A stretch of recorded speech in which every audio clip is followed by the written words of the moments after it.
Hey everybody, welcome to Mixing with the Geek. Today I'll be making a Sake Martini, which is the paired cocktail for Pinkerton by Weezer.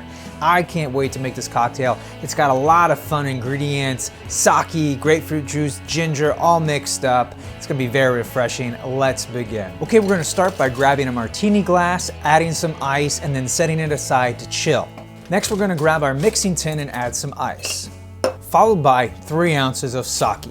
Now we're gonna grab a grapefruit and cut it into 4 pieces.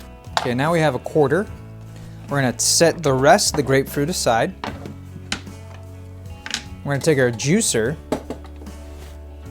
and juice the quarter of grapefruit.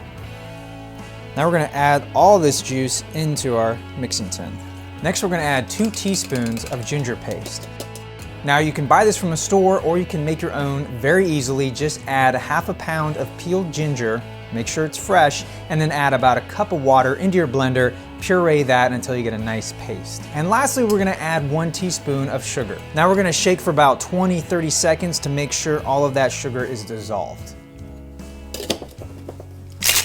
Okay, now we're gonna grab our martini glass and dump out the ice. Now we're gonna double strain the contents of our tin into our glass. And there you have a Sake Martini. Let's see how it tastes.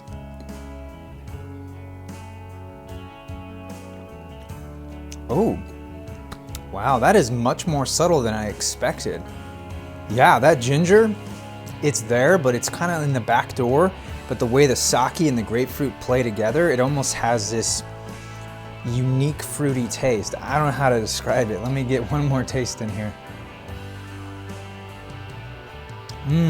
It's got a very warm mouth feel. I definitely like this. This is very unexpected. All right, that is all the time I have for you. I want to thank you guys so much for watching. Be sure to enjoy responsibly. I am your Vinyl Geek, and I'll catch you on the flip side.